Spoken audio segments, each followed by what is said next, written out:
Kita haleluya.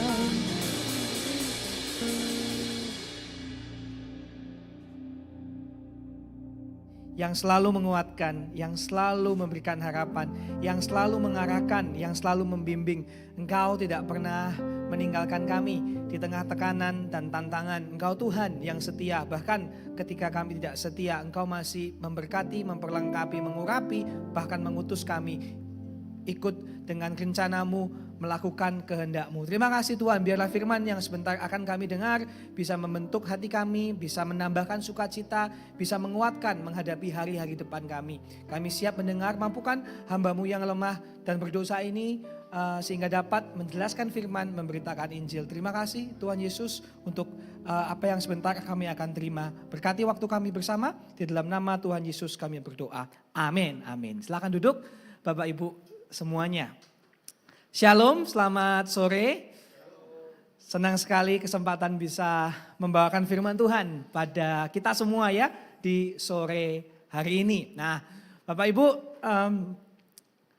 dari judul kita membaca The God Who Lives in You. Oh ya, Tuhan yang tinggal di dalam kita. Hari ini kita akan bicara tentang siapa itu Tuhan yang tinggal di dalam kita. Tentu saja Tuhan kita hadir bersama dengan kita. Tetapi lebih spesifik, teks hari ini mengajak kita untuk merenungkan dan menikmati pribadi Roh Kudus. Siapakah Roh Kudus? Nah, mungkin buat beberapa dari Bapak Ibu, saya nggak tahu nih ya pengalaman Bapak Ibu, teman-teman bagaimana. Mungkin Roh Kudus itu terkesan ya sesuatu yang ya gereja lah gitu ya. Nggak usah terlalu berdampak bagaimana. Tetapi kalau saya boleh cerita, dan mungkin teman-teman juga, Bapak Ibu juga mungkin bisa relate ya. Meskipun Roh Kudus itu terkesan abstrak gitu ya. Kalau Yesus kan ada kelihatan fakta atau figur sejarah gitu kan. Tapi Roh Kudus ini terkesan kelihatannya agak abstrak. Jadi kita mungkin bingung apa relevansinya. Cuman ternyata mungkin teman-teman Bapak Ibu juga bisa setuju. Roh Kudus ini banyak menjadi perbincangan dan kontroversi. Setuju kan ya? Gitu kan? Misalnya dalam hidup saya, beberapa saja. Saya masih ingat dulu ya. Ada seorang jemaat itu nyoba gereja kami. Terus bilang sama pendeta saya, "Pak, saya nggak mau ke gereja Bapak lagi." "Oh, kenapa? Kok nggak mau ke gereja lagi?" "Iya, karena gereja Bapak nggak ada Roh Kudusnya." Gitu kan. Kaget. "Kok bisa tahu kamu gereja saya nggak ada Roh Kudusnya?" "Iya Pak, kalau saya ke gereja saya dulu ya, itu semuanya kalau ibadah nangis Pak. Nah, waktu saya ke gereja Bapak nggak ada yang nangis gitu. Jadi Roh Kudusnya nggak ada." Terus pendeta saya bilang, "Mungkin jemaatmu nangis karena banyak masalah. Jadi pada nangis semua. Kalau di gerejaku kita itu nggak ada yang punya masalah. Gerejaku semuanya jemaatnya pembawa masalah soalnya. Jadi nggak ada yang nangis gitu kan ya." Nah kan repot ya Bapak Ibu, bayangkan. Jadi Roh Kudus itu ditandai dengan tangisan. Kalau Roh Kudus ditandai dengan tangisan, maka tempat yang paling rohani adalah kedukaan. di Asa, di Grand Heaven. Roh Kudusnya banyak di situ ya, tanda kutip gitu kan ya. Nah itu contoh, relevan banget gitu kan, tentang gereja loh. Satu lagi, ini bukan saya yang mengalami tapi cerita temen gitu kan ya, ya tulisan lah gitu ya. Jadi ada satu cewek itu wah rohani banget, dia satu cowok deketin dia. Wah deketin dia, mereka deket, mereka ngobrol bareng, akhirnya cowoknya nembak dia, "Mau gak kamu jadi pacarku?" Nah tapi cewek ini saking rohaninya Bapak Ibu teman-teman, dia itu gak bisa nolak dengan masuk akal gitu. Nolaknya itu gak bisa, "Sorry ya kok aku gak punya perasaan, sorry ya kok aku gak suka sama Koko, sorry ya kok kita temen aja, sorry ya kok tolong jangan stalking saya." Gitu kan ya. Banyak jawaban-jawaban yang masuk akal. Tetapi cewek ini entah bagaimana tiba-tiba waktu ditembak dia mau nolak langsung masuk mode rohani. Langsung dia jawab gini, "Ko, aku sudah mendoakan Koko. Aku sudah bergumul sama Tuhan tentang Koko." Tapi Roh Kudus bilang tidak. Bahkan Roh Kudus bilang tidak akan pernah sama Koko. Kasihan sekali Bapak Ibu ya. Jadi cowok ini tidak hanya ditolak sama cewek, ditolak sama Roh Kudus. Saya baru tahu Roh Kudus ganti job desk ya. Dari yang memuliakan Yesus ternyata Roh Kudus juga bisa mak comblang. Nah teman-teman semua Bapak Ibu sekalian, kita maka perlu mengerti gitu ya, perlu memahami who is the Holy Spirit. Jangan sampai segala macam penyimpangan-penyimpangan menjadi kebiasaan kita dan kita biarkan begitu saja. Nah, kali ini walaupun kita bisa banyak bicara Roh Kudus dari berbagai macam tempat di Alkitab, saya diberikan kehormatan untuk membawakan dari kitab Yohanes ya. Dari Yohanes 14 sampai pasal yang ke-16 saya diberikan beberapa perikop ayat. Saya akan bacakan buat Bapak Ibu sekalian beberapa perikop-perikop tentang Roh Kudus ya. Oke. Dari Yohanes 14 ayat 16 sampai 17 saya akan bacakan perikop-perikop ini. Saya berdoa Bapak Ibu bisa menikmati, menyikapi dan fokus dengan apa yang Alkitab katakan di sini tentang Roh Kudus. Aku akan minta Yesus ya kepada Bapa dan Ia akan memberikan kepadamu seorang penolong yang lain supaya Ia menyertai kamu selama-lamanya. Yaitu Roh kebenaran. Dunia tidak dapat menerima Dia sebab dunia tidak melihat Dia dan tidak mengenal Dia. Tetapi kamu mengenal Dia sebab Ia menyertai kamu dan akan diam di dalam kamu. Kemudian dilanjutkan di ayat yang ke-26, Yesus melanjutkan bicara tentang Roh Kudus kepada murid-muridnya. Tetapi penghibur yaitu Roh Kudus yang akan diutus oleh Bapa dalam namaku, Dialah yang akan mengajarkan segala sesuatu kepadamu dan akan mengingatkan kamu akan semua yang telah kukatakan kepadamu. Saya lanjut sedikit lagi. Yohanes 15 ayat 26. Jikalau penghibur, Bapak Ibu sudah mendapat polanya ya, penghibur, penolong gitu ya.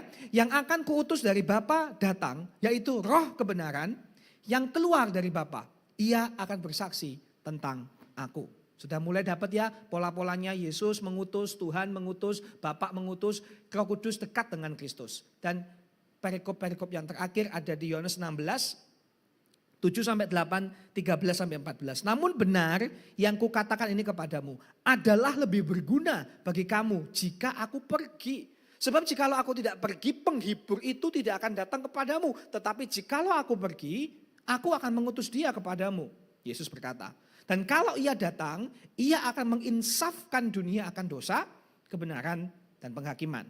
Dan yang terakhir, tetapi apabila ia datang yaitu Roh kebenaran, ia akan memimpin kamu ke dalam seluruh kebenaran. Sebab ia tidak akan berkata-kata dari dirinya sendiri, tetapi segala sesuatu yang didengarnya itulah yang akan dikatakannya. Dan ia, Roh Kudus, akan memberitakan kepadamu hal-hal yang akan datang. Ia akan memuliakan aku, Yesus, sebab ia akan memberitakan kepadamu apa yang diterimanya daripadaku. Amin. Saya tahu ayatnya agak panjang dan agak lompat-lompat, tetapi nggak usah khawatir, nanti saya akan jelaskan dan menemukan polanya. Bapak Ibu, menarik kitab Yohanes, ini salah satu kitab dan penjelasan Yesus yang sangat eksplisit tentang Roh Kudus. Ya, jadi spesialnya Yohanes itu gini, biasanya kalau ngomong Roh Kudus, gereja itu suka di Lukas atau di Kisah Rasul, khususnya Kisah Para Rasul ya kan, banyak kejadian heboh. Tapi Kisah Para Rasul itu sifatnya peristiwa. This happen, this happen, this happen. Bukan pengajaran. Kalau Yohanes, bagusnya Yesus ngomong mengajarkan langsung. Ya, jadi sifatnya lebih cocok buat tema kita, mengenali Roh Kudus. Makanya di sini, di bagian Yohanes di sini, itu benar-benar Yesus menjelaskan apa yang paling penting, tidak semuanya, tentang Roh Kudus yang perlu kita ketahui. Nah, ada dua hal yang penting dari kumpulan teks ini, teman-teman, Bapak Ibu sekalian. Yang pertama, yang perlu kita pahami, amini, dan rayakan tentang Roh Kudus adalah dia adalah pribadi ilahi. Roh Kudus adalah pribadi ilahi. Dari teks kita akan menemukan bahwa setiap kali Yesus cerita mengajar Roh Kudus, dia menyebut Roh Kudus dengan kalimat dia itu. Panggilannya itu he is. Paham ya? Jadi menyebutkan orang. Kalau Roh Kudus itu kayak tenaga dalam, energi, listrik gak jelas, maka akan menyebutkan hal itu, that thing, atau that energy or whatever. Tapi Yesus pakainya he is. Berkali-kali di teks kita, minimal 4 dari 5 teks yang tadi saya bacakan, pakai istilah dia itu. Roh Kudus adalah pribadi. Ya, makanya di dalam kitab Efesus ditulis, jangan mendukakan Roh Kudus. Nyambung ya. Kita kan nggak bisa ya mendukakan AC gitu kan. Kan nggak bisa AC sedih sama kita. Aduh majikanku kamu kok nggak pernah matikan aku, nyala terus kan nggak mungkin ya. Barang nggak bisa berduka cita.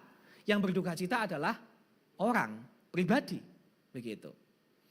Dan di dalam kitab Yohanes tidak cuma penyebutan dia itu. Gini, di Yohanes Bapak Ibu, 50% pertama Roh Kudus itu banyak bicara tentang dia dalam pelayanan Yesus. Jadi Yesus dikandung oleh Roh Kudus. Yesus melakukan mujizat penuh dengan Roh Kudus. Jadi Roh Kudus itu dekat dengan pelayanannya Tuhan Yesus. Kemudian bagian kedua Yohanes lebih banyak Yesus cerita, aku akan pergi loh. Tapi nanti ada yang melanjutkan.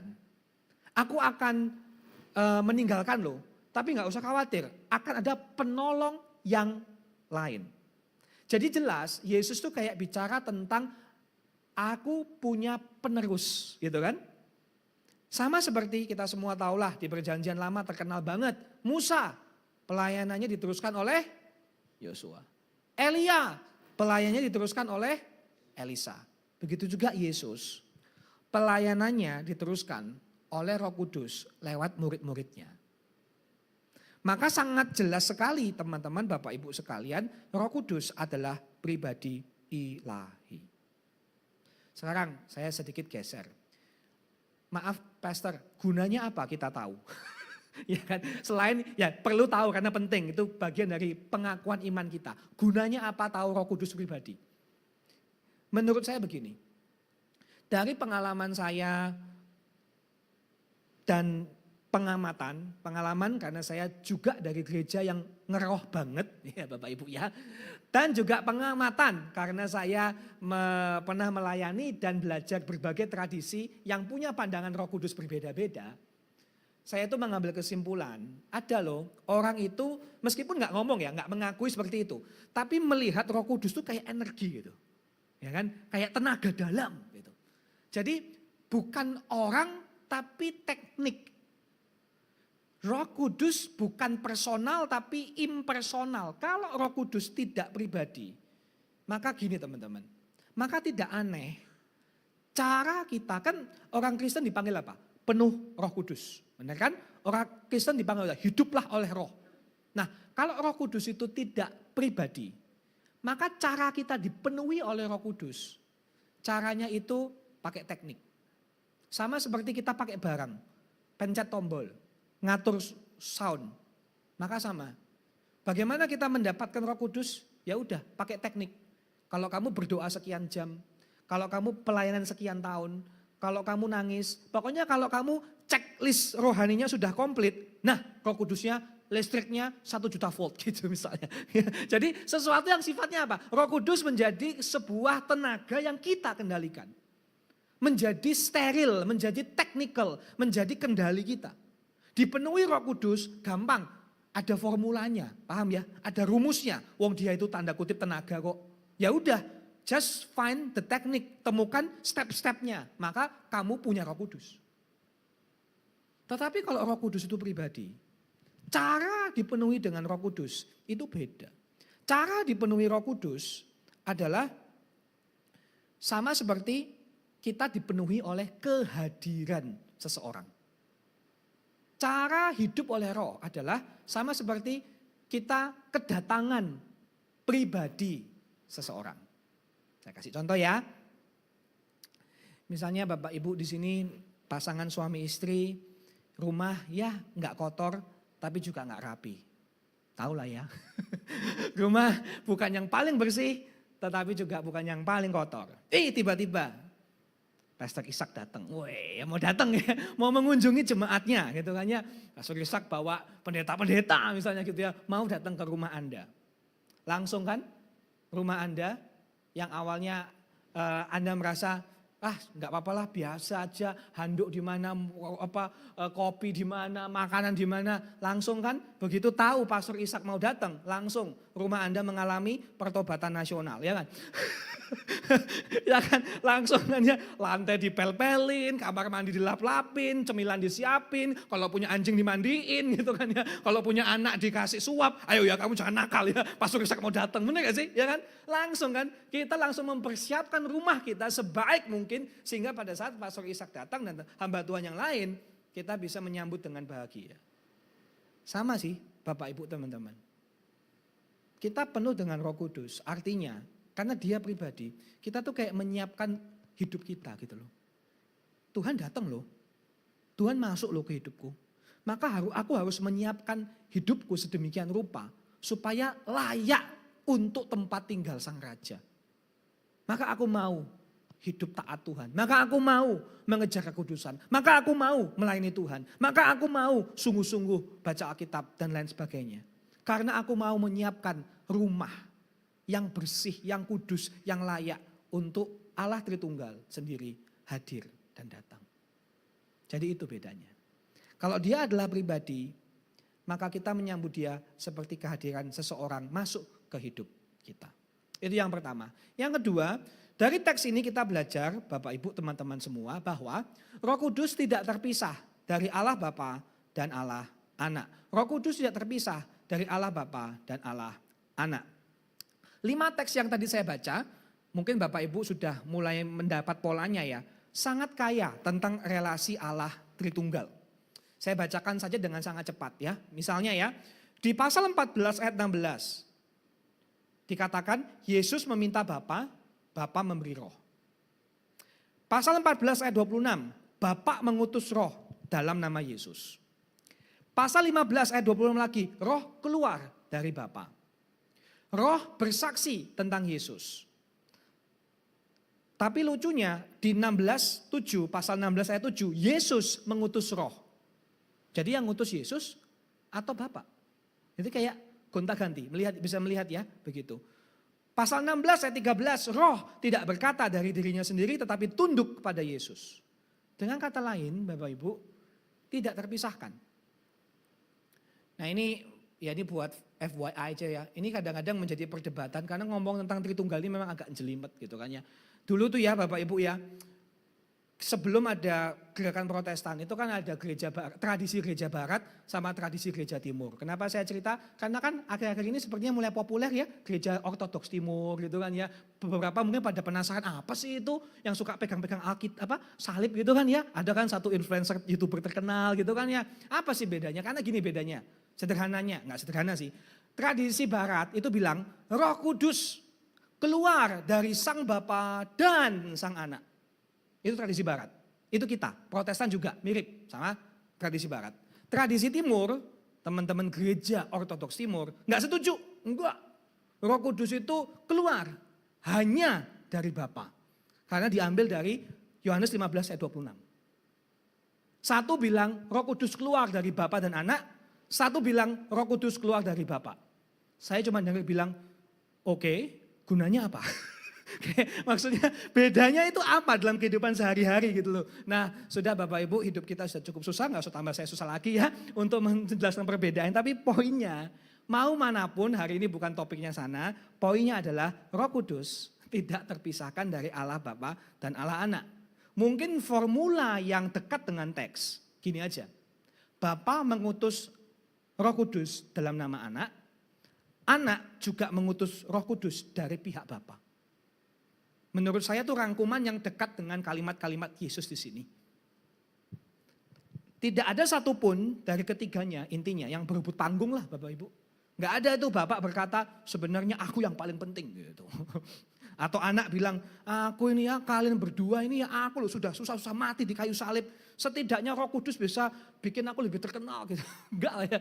Roh Kudus juga gak akan bilang sudah saatnya dunia tahu siapa saya. Oh enggak lah. Mereka bertiga ini Bapak Ibu tidak ada kompetisi, tidak ada agenda tersembunyi. Tidak ada yang merasa kurang dihargai. Yang pasti adalah begini. Yang ada adalah ketiga pribadi yang masing-masing secara aktif memuliakan yang lain. Dan dalam keharmonisan ilahi, misi keselamatan manusia berjalan sempurna. Ini yang lebih penting, yang perlu kita ketahui.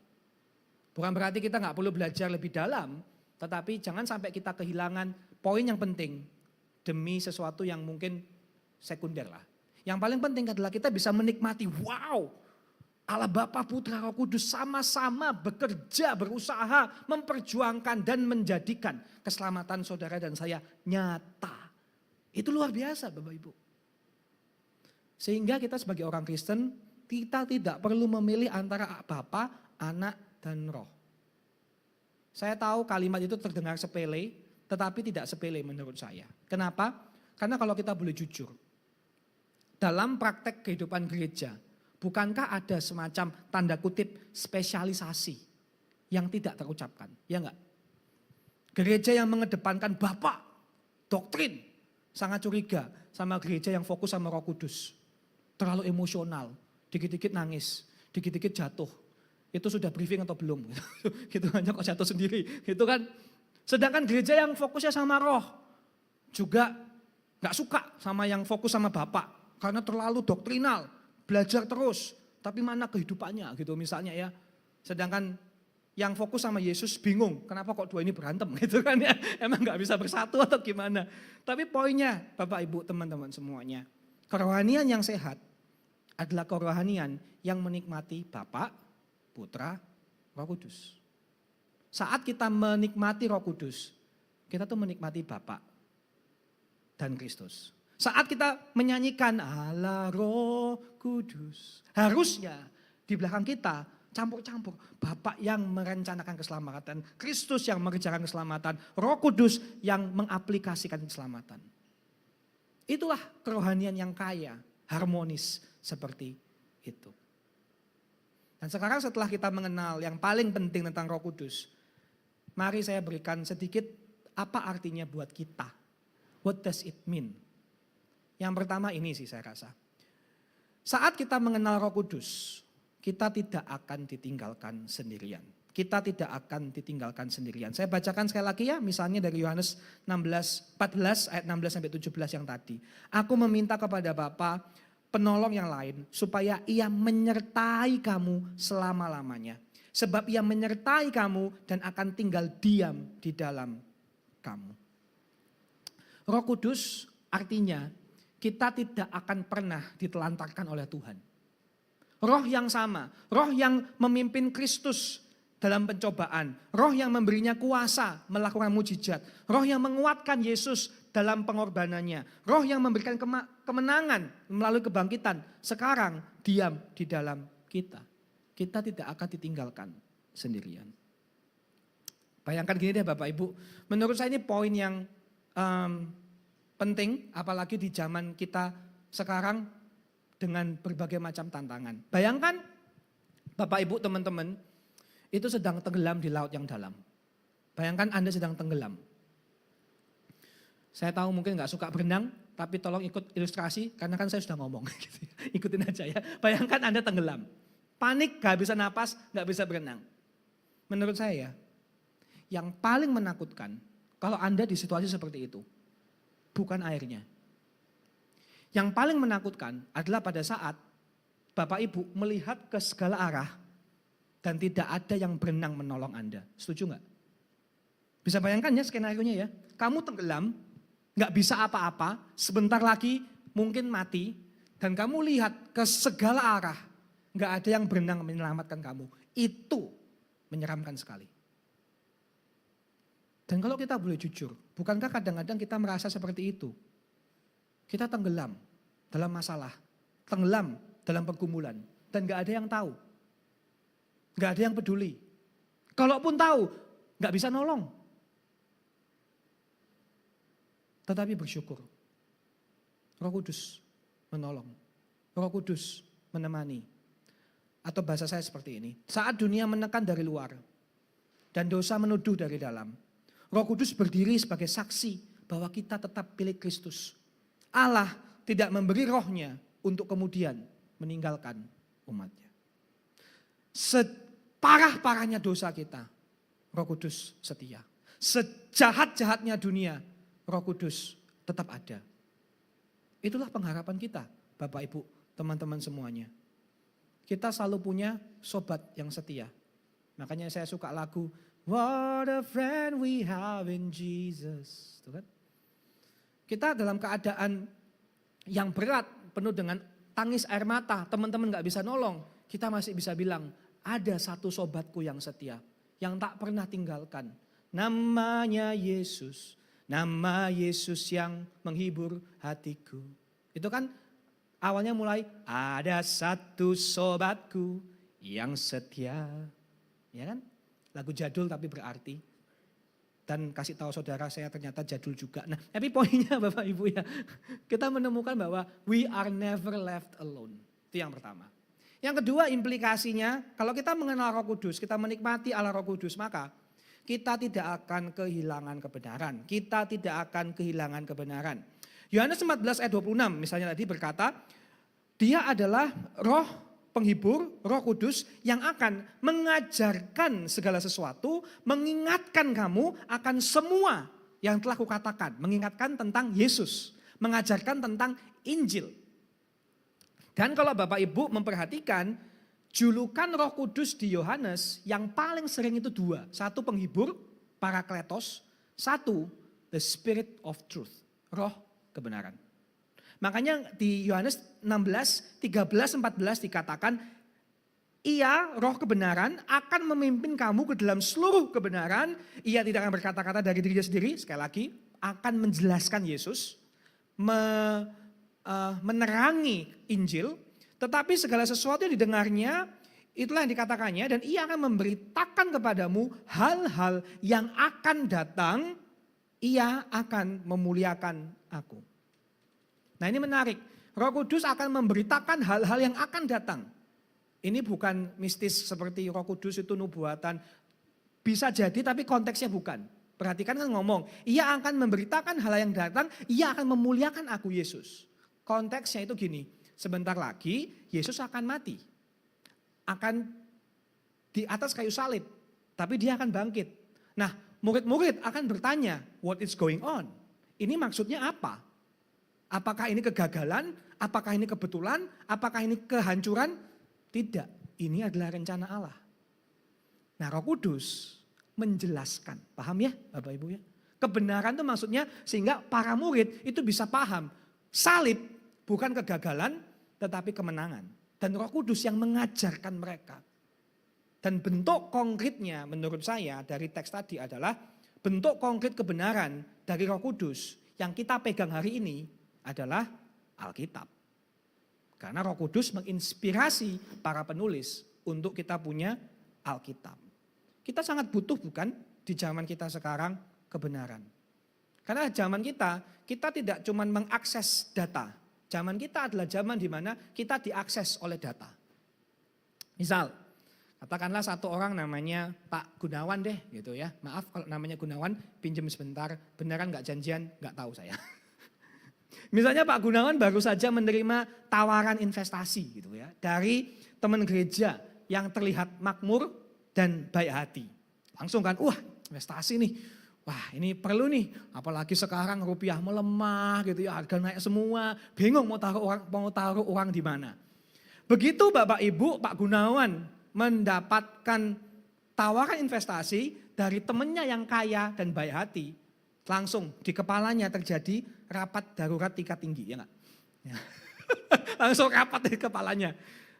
Yang hadir dalam rapat adalah satu, suara iman. Suara iman berkata, percaya saja, percaya saja gitu kan. Suara logika berkata, sebentar, jangan langsung all in, analisa dulu. Banyak variabel, ada 13 variabel. Bagaimana makroekonomik, bagaimana mikroekonomik dan lain sebagainya. Suara FOMO keluar, tapi gimana? Kalau nggak cepet-cepet habis slotnya, tinggal 2 lagi. Nanti kalau nggak cepet-cepet harga naik lagi. Suara trauma muncul juga. Kamu mau investasi sekarang kamu masih lupa ya? Kamu lupa ya? 3 tahun lalu kamu investasi hancur semua. Ayo hati-hati, itu suara trauma gitu ya. Terus tiba-tiba suara yang tidak diundang tapi datang sendiri, suara istri. Tidak usah rapat panjang-panjang, tanya saya dulu. Langsung rapat bubar tanpa voting. Karena kita semua tahu suara istri selalu menang. Gitu ya. Yang mukanya seneng kok nggak bisa amin ya. Tapi poinnya adalah, Bapak Ibu teman-teman, kita ini dibanjiri oleh so many things. Dan kadang kita takut melangkah. Kalaupun kita melangkah, kita takut what's next. Tapi kita bersyukur sih, kita punya Roh Kudus. Dunia dapat memenuhi kita dengan ribuan suara yang saling bertabrakan. Setuju gak sih? Kita ketemu dokter A, bilangnya gak apa-apa. Dokter B, bilangnya penyakit klinis. Beda-beda. Dokternya, ahlinya sama, belajarnya mirip, bisa bertabrakan. Benar? Tambah bingung. Lucu ya, semakin pintar, semakin berantem loh. Tapi itulah kenyataan kita sekarang. Semua punya akses data yang sama. Semua bisa tanya Claude, ChatGPT, Gemini, tapi bisa beda-beda dan tetap bingung. Bukankah kita butuh the real truth? Dan tetapi roh setia menjaga hati orang percaya agar tidak kehilangan kebenaran yang paling penting, yaitu kabar baik Injil. Bapak Ibu jangan salah paham ya, saya nggak bilang Roh Kudus akan menjelaskan investasi, bukan ya. Tapi saya cuma mau bilang, di tengah segala kebingungan, ketakutan kita, takut disesatkan, takut salah ambil langkah, kita tuh bisa tenang gitu loh. Bahwa kita punya satu kebenaran yang gak akan goyah, yaitu Injil. Itu maksud saya. Bahwa kita punya kebenaran yang akan menjaga kita, we are gonna be okay. Karena kita tahu kebenaran yang paling penting kita sudah percayai, kita sudah jalani. Yang lain-lainnya, God will take care of us. Dan itu penting sih buat kita tahu. Makanya kita mengenal Roh Kudus. Dan yang terakhir, kita tidak ditinggalkan sendirian. Kita tidak akan kehilangan kebenaran. Dan yang terakhir, kalau kita mengenal Roh Kudus, kita dapat bersaksi meski dalam tekanan. Di Yohanes 15 ayat 26 dikatakan tadi, jika penghibur yang akan kuutus dari Bapa datang, Roh kebenaran, ia akan bersaksi tentang aku. Kemudian di Yohanes 16 ayat 7 sampai 8, sebab jikalau aku tidak pergi, penghibur itu tidak akan datang kepadamu. Tetapi jikalau aku pergi, aku akan mengutus dia kepadamu. Dan kalau ia datang, ia akan menginsafkan dunia. Akan dosa, kebenaran, penghakiman. Dan tentu saja dikatakan, sebab ia akan memberitakan kepadamu apa yang diterimanya daripadaku. Semua ini Bapak Ibu adalah bahasa-bahasa menjadi saksi. Roh yang bersaksi tentang Kristus adalah roh yang hidup di dalam kita, maka kita diberikan kuasa, keberanian, kekuatan untuk bersaksi. Bersaksi untuk Kristus. Buat saya ini bukan poin yang remeh sih. Karena buat saya mungkin seperti ini, kalau saya boleh kalimatkan. Banyak orang takut hidupnya tidak berarti. Namun Roh Kudus memampukan kita menjadi saksi Kristus. Itulah hidup yang sungguh berarti. Bisa setuju enggak? Ya kan, banyak orang tuh hidup, takutnya itu hidup, banyak orang yang takut hidupnya itu cuman asal lewat gitu loh. Ya udah, gini-gini aja.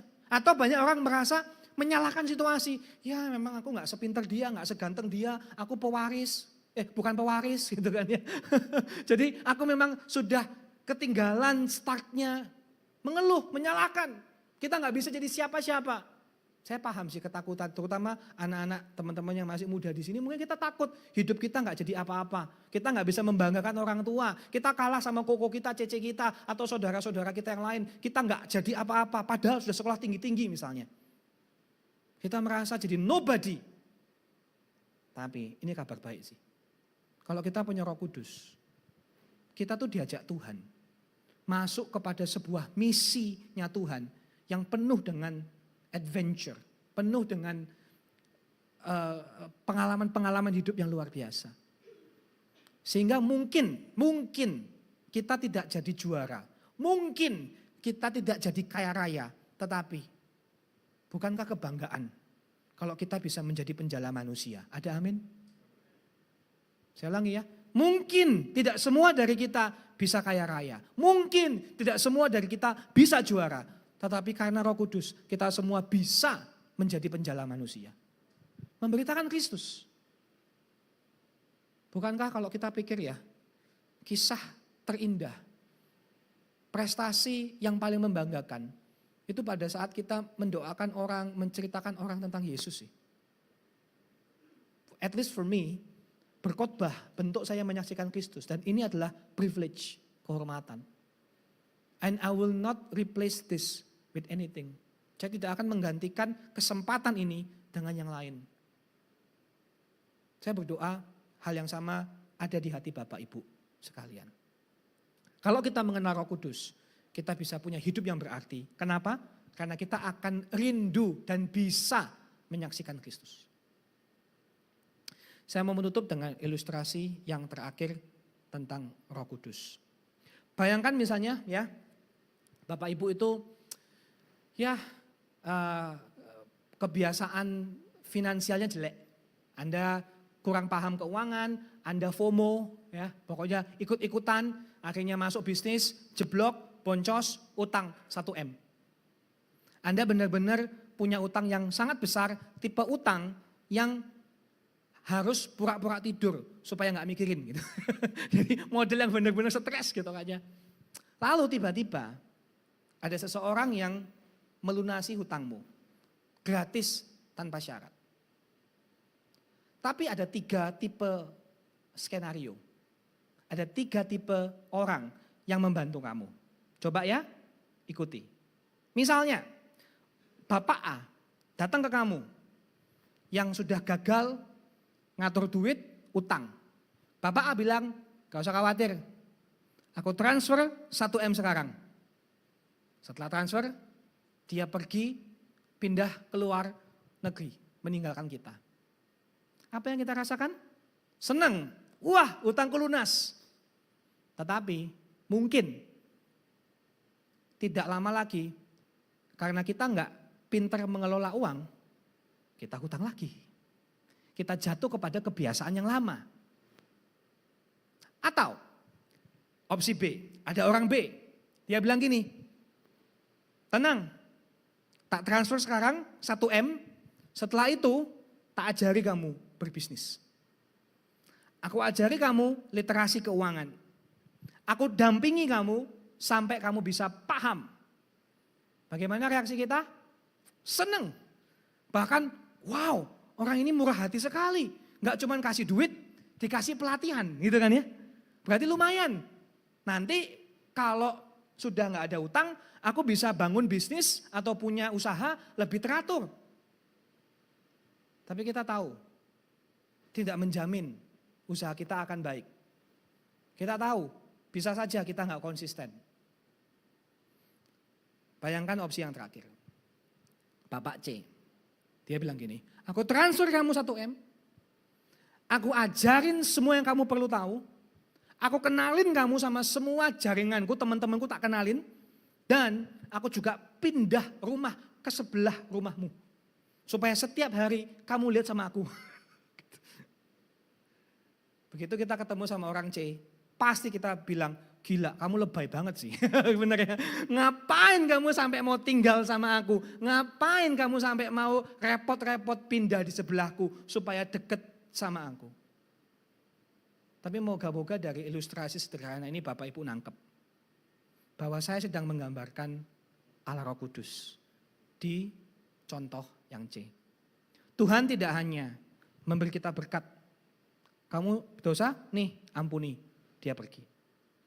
Tuhan tidak hanya memberikan berkat dan aturan. Ini pengampunan dosa, ini firman Tuhan. Sudah ya, kamu jalan dewe. Tetapi Tuhan luar biasa bukan? Dia memberikan berkat, pengampunan. Dia memberikan firman-Nya, peraturan dan pelatihan. Tetapi dia juga tinggal di dalam kita. Dia menyertai kita, tidak pernah meninggalkan kita.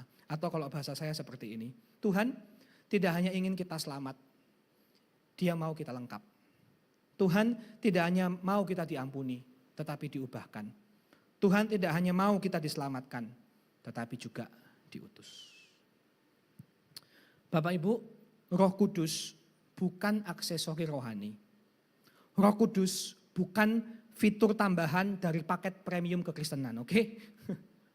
Roh Kudus adalah bukti. Tuhan itu serius sama Bapak Ibu dan saya. Serius mengubahkan kita. Dan serius bahkan mempercayai kita dengan misinya. Kalau saya bilang Tuhan sayang kamu. Mungkin Bapak Ibu sudah bisa amin setuju. No problem, we know it. Apalagi kalau Anda orang Kristen yang lama. Tetapi Roh Kudus indahnya mengajak kita untuk merenungkan lebih dalam. Tuhan ternyata gak cuma mengasihi kita loh. Gak cuma mengampuni kita loh. Tuhan mempercayai kita dengan misinya. Memakai kita untuk kehendaknya. Mengajak kita maju demi misinya berjalan. Inilah Roh Kudus. Dan saya berdoa Bapak Ibu terus mengenal Dia. Terus memuji Dia. Dan mau hidup diubahkan oleh Roh Kudus. Amin. Mari kita berdoa. Terima kasih Tuhan. Terima kasih firman hari ini. Firman yang boleh membantu kami mengenali Allah Roh Kudus. Pribadi ketiga dari Tritunggal. Ampuni ya Tuhan jika selama ini kami punya pemahaman yang keliru, bahkan mungkin pemahaman yang menyesatkan. Ampuni kami. Biar lewat firman hari ini kami bisa dikoreksi, diarahkan, dan lebih daripada itu hati kami bisa sungguh-sungguh menikmati, memuji, merayakan Allah Roh Kudus. Allah Roh Kudus yang sama-sama bekerja dengan Bapa dan Anak untuk membawakan keselamatan kepada kami orang berdosa. Dan terus setiap hari menyelamatkan kami lewat proses pengudusan. Engkau menyertai kami. Terima kasih Tuhan. Ajari kami sebagai anak-anak-Mu tidak melihat Roh Kudus seperti sesuatu tambahan. Tetapi menjadi modal untuk kami bisa bersaksi bagi Tuhan. Untuk kami bisa kuat dalam tekanan. Untuk kami bisa maju karena kami punya Kristus dan kebenaran yang tak tergoyahkan. Biarlah firman ini boleh sungguh-sungguh mengubahkan hati kami dan bisa menikmati kehidupan worship, kehidupan penyembahan yang lebih dalam.